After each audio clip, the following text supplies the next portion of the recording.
Corona जैसे वैश्विक महामारी के चलते हम भी अपने घर पे ही हैं और अपने घर से ही टेक्नोलॉजी के माध्यम से आप लोगों तक जो हम लोग पहले पढ़ रहे थे उस पढ़ाई को आगे की ओर बढ़ाते हुए आपके तक पहुंचाने का प्रयास कर रहे हैं। इस सार्वजनिक प्रयास में आप लोग भी इसकी मदद से घर पे पढ़िए। फिर हम लोग जब स्थिति सामान्य हो जाएगी तब हम लोग जब मिलेंगे तो पुनः क्लासरूम में भी इसको हम रिव्यू कराएंगे। आइए कल हम जहाँ छोड़े थे उसके आगे हम आपको लेकर चलते हैं। कल मैंने आपको इलेक्ट्रोस्टैटिक्स में कूलम्ब का नियम, कूलम्ब्स लॉ के बारे में बताया था कि कूलम्ब जो है वो साइंटिस्ट का नाम है, वैज्ञानिक का नाम है।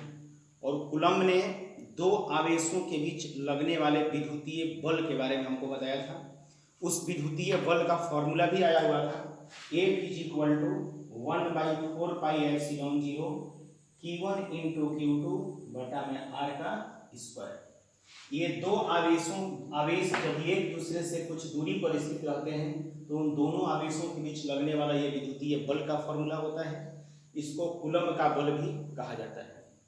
अब इसको आगे की ओर ले चलते हुए आपको ऐसे हम क्लासरूम में पढ़ा चुके हैं कि चूंकि ये विद्युतीय बल है, बल एक सदिश राशि है, इसलिए सदिश के रूप में कूलम्ब का नियम, जिसमें हम आपको बताए थे कि दो आवेशों के बीच लगने वाले विद्युतीय बलों में प्रत्येक आवेश एक दूसरे पर बल लगाते हैं और दोनों द्वारा लगाया गया बल का परिमाण समान होता है लेकिन दिशा एक दूसरे के विपरीत होता है। इसलिए ये न्यूटन के गति के तीसरे नियम को पालन करते हैं, जो कि आपका एक्सप्रेशन में उसमें हम आपको ये प्रूफ कराए हुए थे कि F12 दूसरे द्वारा पहले पर लगने वाला विद्युतीय बल का मान पहले द्वारा दूसरे पर लगने वाले विद्युतीय बल के परिमाण के मान के समान होता है, लेकिन दोनों की दिशा एक दूसरे के बिल्कुल उल्टा होता है। इसको कूलम्ब के रूप में सदिश का नियम कहा जाता है। ये हम आपको बता चुके हैं। अब हम उस टॉपिक को आगे की ओर ले चलते हुए आपको अगला जो टॉपिक इसमें दिए हुए हैं, ये चैप्टर वही है आपका इलेक्ट्रोस्टैटिक्स, और ये कल 2 पढ़ाए थे लेक्चर। ये लेक्चर नंबर आपका ये 3 है, जिसमें आपका ये टॉपिक का नाम है विद्युत क्षेत्र तथा विभव। इसको बोलते हैं इलेक्ट्रिक फील्ड एंड पोटेंशियल। हमको इसमें पढ़ना है विद्युतीय क्षेत्र के बारे में और ये विभव के बारे में। विद्युतीय क्षेत्र और विभव के बारे में जब हम लोग इस टॉपिक में अध्ययन करेंगे तो सबसे पहले हम जानेंगे कि आखिर विद्युत क्षेत्र है क्या। इसलिए आपको विद्युत क्षेत्र के बारे में जानकारी देने के लिए आपको बता दें, सबसे पहले हम लोग यदि बोलचाल की भाषा में हम लोग अगर समझें इसको, तो आवेश को तो मान लीजिए सब लोग नहीं देखे होंगे, लेकिन चुंबक से हम लोग बचपन में प्रत्येक व्यक्ति खेला होगा। उस चुंबक को एग्जाम्पल के तौर पे देकर आपको हम समझाने का प्रयत्न कर रहे हैं कि मान लीजिए मेरे पास एक मैग्नेट है, एक चुंबक है। चुंबक की प्रॉपर्टी क्या है?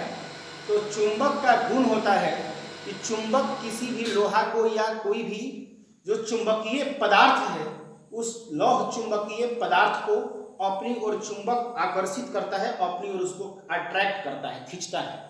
यह चुंबक का गुण है। मान लीजिए चुंबक है आपका, ये मैग्नेट है। इस मैग्नेट के निकट यदि हम किसी लोहे के टुकड़े को लाएंगे तो ये चुंबक की प्रॉपर्टी है कि इस लोहे के टुकड़े को ये चुंबक अपनी ओर खींचेगा। मान लीजिए इस लोहा से इस चुंबक की जो दूरी है वह 2 मीटर की है। मान लीजिए सपोज दैट ये 2 मीटर की दूरी से नहीं खींच रहा है। अब हम इस लोहे के टुकड़े को क्या करेंगे कि और थोड़ा सा नजदीक लाएंगे। जब यहाँ से 1 मीटर की दूरी पर इस लोहे के टुकड़े को चुंबक से ला दिए, तब हम देख रहे हैं कि ये चुंबक इस लोहे के टुकड़े को अपनी ओर क्या करने लगा? अट्रैक्ट करने लगा, अपनी ओर खींचने लगा। तब हम इसके चारों ओर इस चुंबक के चारों तरफ 1 मीटर की दूरी पर कहीं पर भी उस लोहे के टुकड़ों को यदि लाइएगा तो 1 मीटर की दूरी पर कहीं भी इसके चारों तरफ लोहा का टुकड़ा स्थित होगा।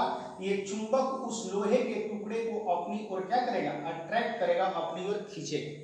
इससे प्रमाणित होता है कि जो ये चुंबक है, ये चुंबक अपने चारों तरफ अब 1 मीटर की दूरी पर एक फील्ड का निर्माण किया है, जिस फील्ड को बोलते हैं हम लोग चुंबकीय मैग्नेटिक फील्ड, चुंबकीय क्षेत्र।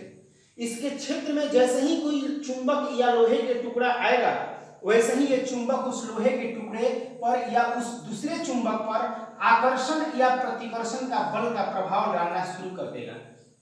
इस क्योंकि ये चुंबक एक क्षेत्र का निर्माण कर चुका है, जिस क्षेत्र को बोलते हैं चुंबकीय क्षेत्र। जैसे ही कोई चुंबकीय पदार्थ या चुंबक इस क्षेत्र के अंदर आते हैं तो ये चुंबक उस पर आकर्षण या प्रतिकर्षण का बल लगाता है। इसके क्षेत्र से बाहर अगर लोहा या वो चुंबक रहेगा तो उस पर यह चुंबक किसी प्रकार का कोई प्रभाव नहीं डालेगा, लेकिन जैसे ही इसके अंदर आएगा वैसे ही ये चुंबक उस पर अपना प्रभाव डालना शुरू कर देता है, उसको अपनी ओर खींचने लगता है, आकर्षित करने लगता है। उसी प्रकार से जैसे यदि हम क्लासरूम में पढ़ा रहे हैं और हम यदि बोल रहे हैं तो हमारी बात कितने लोगों तक पहुंच सकती है? जो लोग इस कैंपस में बैठे हुए हैं। अब जो लोग सड़क पर ये बाहर हैं उनको हमारी आवाज या हमारी बातें जो समझा रहे हैं वो समझ में नहीं आएगी या सुनाई नहीं देगा। क्यों? क्योंकि मेरा एक क्षेत्र सीमित है कि हम अपनी बातों को इस क्लासरूम के अंदर तक ही पहुंचा सकते हैं, इससे बाहर जो रहेगा उस पर मेरी बात का कोई प्रभाव नहीं पड़ेगा। उसी प्रकार से प्रत्येक ये चुंबक आपने एक क्षेत्र बनाया जिसको चुंबकीय क्षेत्र बोले, उसी प्रकार से हम आपको ये चर्चा करने जा रहे हैं विद्युतीय क्षेत्र के बारे में कि विद्युतीय क्षेत्र क्या है। तो जिस प्रकार से चुंबक अपने चारों ओर एक क्षेत्र का निर्माण करता है जिसको चुंबकीय क्षेत्र बोलते हैं, उसी प्रकार से कहता है यदि कोई आवेश कहीं उपस्थित रहेगा तो उस चुंबक की भांति वो आवेश भी अपने चारों तरफ एक क्षेत्र का निर्माण करता है। उस क्षेत्र का नाम होता है आपका विद्युतीय क्षेत्र, जिसका डिफिनीशन परिभाषा हम लिखे हुए हैं कि किसी आवेश के चारों ओर वह संपूर्ण स्थान, कोई भी आवेश हो, उस आवेश के चारों तरफ वह संपूर्ण स्थान जहां तक उसके ये आवेश है तो कौन सा प्रभाव उत्पन्न करेगा? विद्युतीय प्रभाव। चुंबक है तो चुंबकीय प्रभाव। तो किसी आवेश के चारों तरफ वह संपूर्ण स्थान जहां तक इसके विद्युतीय प्रभाव का हम अनुभव कर सके उसको हम लोग बोलते हैं विद्युतीय क्षेत्र। ये आवेश है, यह आवेश भी अपना एक क्षेत्र का निर्माण करता है कि यह कितना दूर तक के दूसरे, क्योंकि कल ही आपको बताया कि समान आवेश के बीच प्रतिकर्षण और विपरीत आवेश के बीच आकर्षण होता है। एक आवेश ऑलरेडी यहां मान लीजिए स्थित है, अब इसके पास अगर दूसरा धनात्मक या ऋणात्मक कोई भी आवेश को लाएंगे तो समान आवेश ये प्लस है तो प्लस को लाएंगे तो प्रतिकर्षण का बल लगाएगा, माइनस को लाएंगे तो आकर्षण का बल लगाएगा। अब इसका एक दायरा है, यह कितना मीटर तक के दूरी पर स्थित आवेशों को पर आकर्षण या प्रतिकर्षण का बल लगा सकता है।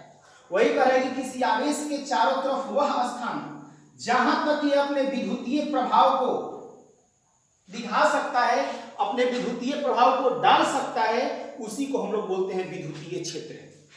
अब जैसे ही किसी दूसरे आवेश को इसके क्षेत्र के अंदर लाते हैं तो ये आवेश उस पर प्रतिकर्षण का बल लगाना शुरू कर देता है। ये इस क्षेत्र को बोलेंगे हम लोग विद्युतीय क्षेत्र। यही आवेश इसके क्षेत्र से बाहर रहेगा तो इस आवेश द्वारा उस पर न आकर्षण का बल लगेगा और न ही प्रतिकर्षण का बल लगेगा, क्योंकि ये आवेश इसके क्षेत्र से बाहर है। इसलिए किसी आवेश के चारों तरफ वह संपूर्ण स्थान जहां तक उसके विद्युतीय प्रभाव का हम अनुभव करेंगे उस क्षेत्र को हम लोग बोलते हैं विद्युतीय क्षेत्र। तो ये हो गया आपका विद्युतीय क्षेत्र के बारे में कि कोई भी आवेश के द्वारा जिस स्थान तक जितना दूर तक अपना प्रभाव ये आवेश डालता है उसी क्षेत्र का नाम है आपका विद्युतीय क्षेत्र। अब आगे का टॉपिक है आपका ये विद्युतीय तीव्रता। ये विद्युतीय तीव्रता क्या है? ये विद्युतीय क्षेत्र की जो स्ट्रेंथ की माप करता है। स्ट्रेंथ का मतलब होता है प्रबलता। स्ट्रेंथ का मतलब प्रबलता माने उसकी क्षमता, शक्ति। अगर ये आवेश विद्युतीय क्षेत्र उत्पन्न किया तो ये क्षेत्र का मान कितना है, उसके विद्युतीय क्षेत्र के मान को मापने के लिए जिस राशि का हम लोग प्रयोग करते हैं उस राशि को बोलते हैं विद्युतीय तीव्रता।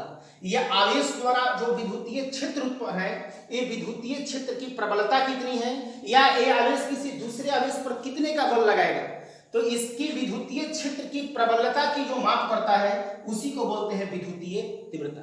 यह कहता है कि विद्युतीय तीव्रता क्या है, तो एकांक धनात्मक आवेश पर लगने वाले विद्युतीय बल को विद्युतीय तीव्रता कहते हैं और विद्युतीय तीव्रता को ई द्वारा सूचित किया जाता है। ध्यान देंगे, एकांक धनात्मक आवेश पर, ऋणात्मक नहीं धनात्मक आवेश पर बोला। यदि एकांक धनात्मक आवेश प्लस q पर आरोपित विद्युतीय बल F हो तो विद्युतीय तीव्रता E is equal to formula हो जाएगा F/q। बल एक सदिश राशि है और तीव्रता बल को सूचित करता है, इसलिए विद्युतीय तीव्रता भी सदिश राशि होगा। पुनः ध्यान दीजिए, पर विद्युतीय तीव्रता किसे कहते हैं? तो एकांक धनात्मक आवेश पर आपको बता चुके हैं पहले भी कि जो एकांक होता है, यूनिट होता है, वो हमेशा फॉर्मूला में बाटा के नीचे आता है। एकांक यहाँ कौन है? तो एकांक धनात्मक आवेश, यूनिट पॉजिटिव चार्ज, ये बाटा के नीचे आ गया। एकांक धनात्मक आवेश पर लगने वाले विद्युतीय बल को विद्युतीय तीव्रता कहते हैं। एकांक धनात्मक आवेश पर लगने वाले विद्युतीय बल को विद्युतीय तीव्रता कहते हैं। विद्युतीय बल को तीव्रता कहते हैं, इसलिए बल एक सदिश राशि है, इसलिए विद्युतीय तीव्रता जो कि बल को सूचित करता है, इसलिए तीव्रता भी सदिश राशि होगा।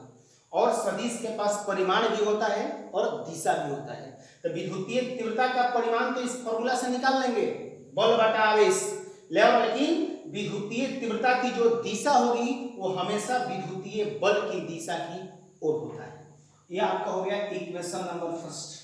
इसको यदि हम बोले तो ऐसे भी बोल सकते हैं, it is the force acting on unit positive charge is called electric intensity. एकांक धनात्मक आवेश पर लगने वाले विद्युतीय बल को विद्युतीय तीव्रता कहते हैं, जिसकी फॉर्मूला है E is equal to F/q। अब यहां से हम यदि चलेंगे, चूंकि विद्युतीय तीव्रता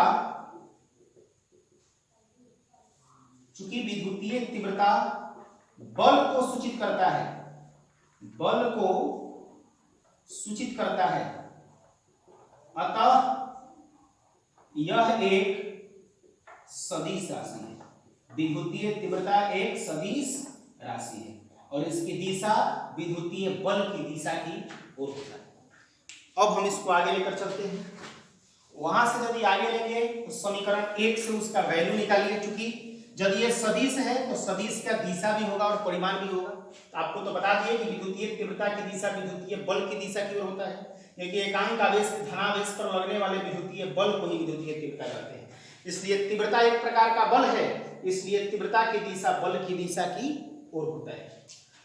समीकरण 1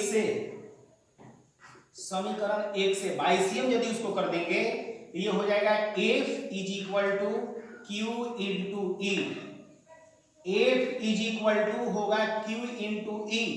ये कहता है कि ये कौन सा बल है? ये विद्युतीय बल है। कब? जब कोई आवेश किसी विद्युतीय क्षेत्र के अंदर स्थित हो तो उस पॉइंट चार्ज पर लगने वाले विद्युतीय बल का फॉर्मूला होता है F बराबर Q इंटू E।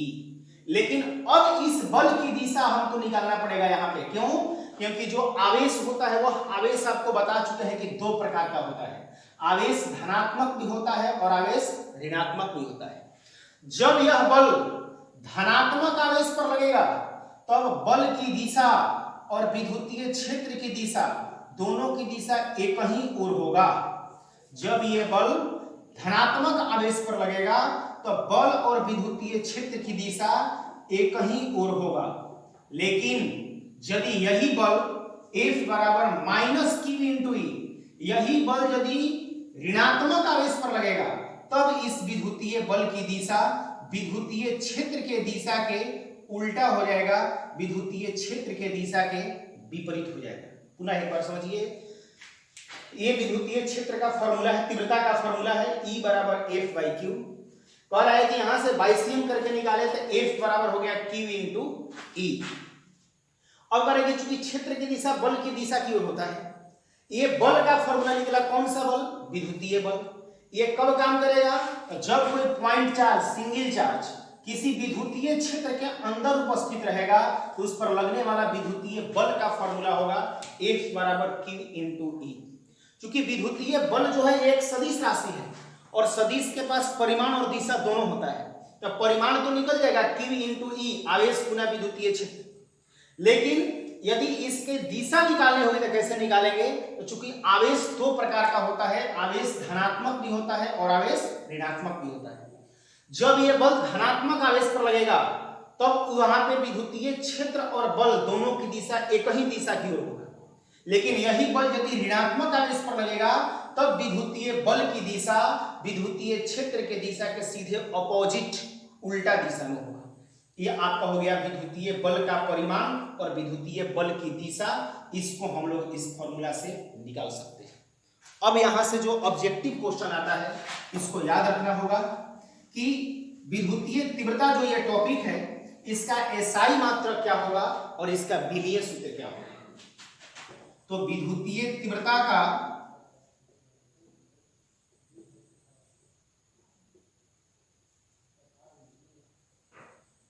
दोनों विपरीत दिशा में होगा। कब? जब ऋणात्मक आवेश पर बल लगेगा तब F और E की जो दिशा होगी वो दोनों एक दूसरे के विपरीत होगा। विद्युतीय तीव्रता का एसआई मात्रक एवं विमीय सूत्र क्रमशः, आइए विद्युतीय तीव्रता का एसआई मात्रक लिखते हैं। E बराबर क्या है? F by Q.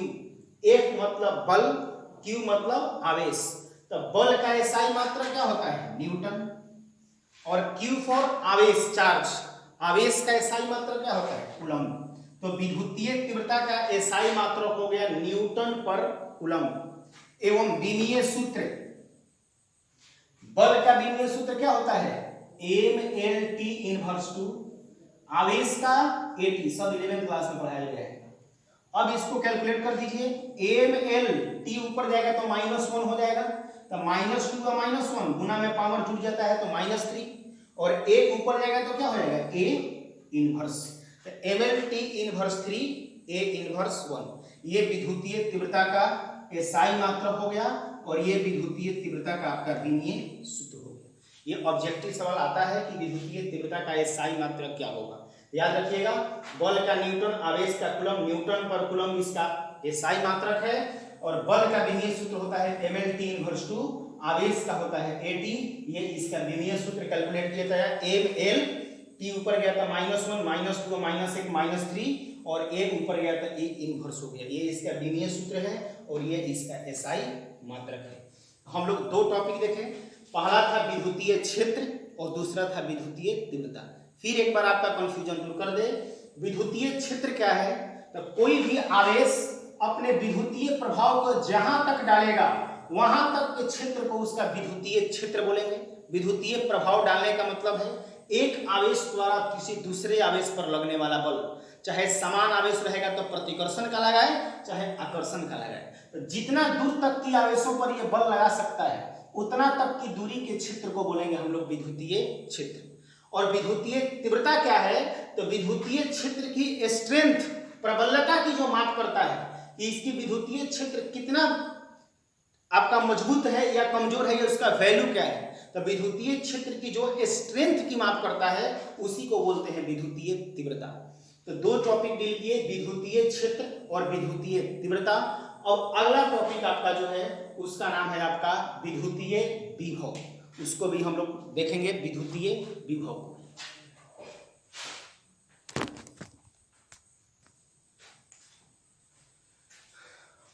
अब अगला जो टॉपिक है वह है आपका इलेक्ट्रिक पोटेंशियल, विद्युतीय विभव क्या है। एकांक धनात्मक आवेश को अनंत से किसी बिंदु तक लाने में संपादित कार्य विद्युतीय विभव कहलाता है। विद्युतीय विभव कहलाता है। यह कहता है कि it is the work done in moving unit positive charge from infinity to that point is called electric potential। एकांक धनात्मक आवेश को अनंत से किसी बिंदु तक लाने में जो हम लोग कार्य करेंगे उस कार्य को ही विद्युतीय विभव कहा जाता है। यानी कि यदि प्लस Q धनात्मक आवेश को अनंत से किसी बिंदु तक लाने में संपादित कार्य W हो, W फॉर वर्क, W हो तो विद्युतीय विभव V is equal to formula हो जाएगा W/Q। पुनः एक बार याद कीजिए, आपको बताते आ रहे हैं शुरू से ही कि जो यूनिट होता है वह यूनिट हमेशा फॉर्मूला लिखते समय बाटा के नीचे होता है। यहाँ यूनिट क्या है, ये कहता है कि एकांक धनात्मक आवेश जो है वह एकांक है, यूनिट है। It is the work done in moving unit positive charge from infinity to that point is called electric potential. एकांक धनात्मक आवेश को अनंत से किसी बिंदु तक लाने में जो संपादित कार्य मतलब किया हुआ कार्य ही विद्युतीय विभव कहलाता है। कार्य ही विद्युतीय विभव कहलाता है। कार्य कैसा राशि है, तो कार्य एक अदिश राशि है। इसलिए एकांक धनात्मक आवेश को अनंत से किसी बिंदु तक लाने में संपादित कार्य को ही विभव कहते हैं। विभव कार्य को सूचित करता है, इसलिए कार्य अदिश है, इसलिए विभव भी अदिश होगा। और आपको मालूम है कि अदिश राशि के पास सिर्फ परिमाण होता है, उसके पास कोई दिशा नहीं होती है। इसलिए विभव कार्य को सूचित करता है, कार्य को ही विभव कहते हैं। इसलिए कार्य अदिश है, इसलिए विभव भी अदिश होगा। नीचे लिखेंगे कि विभव एक अदिश राशि है, इसका एसआई मात्रक एवं विनीय सूत्र क्रमशः, इसका एसआई मात्रक लिखेंगे। कार्य का एसआई मात्रक होता है जूल और आवेश का एसआई मात्रक होता है कूलम्ब।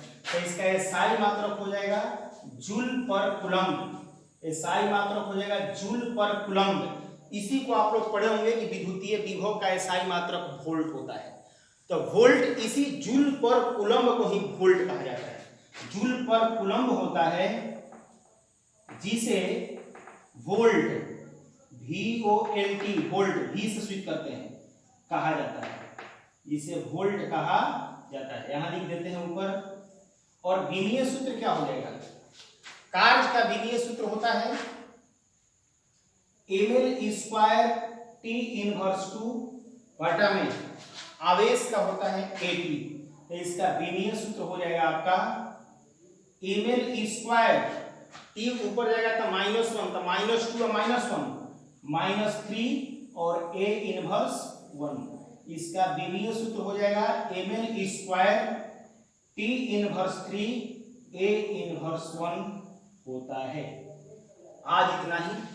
2 टॉपिक आज हम आपको डील किए, विद्युत क्षेत्र तथा विभव। ये हम चैनल पे अपना इसको आज हम अपलोड कर देंगे।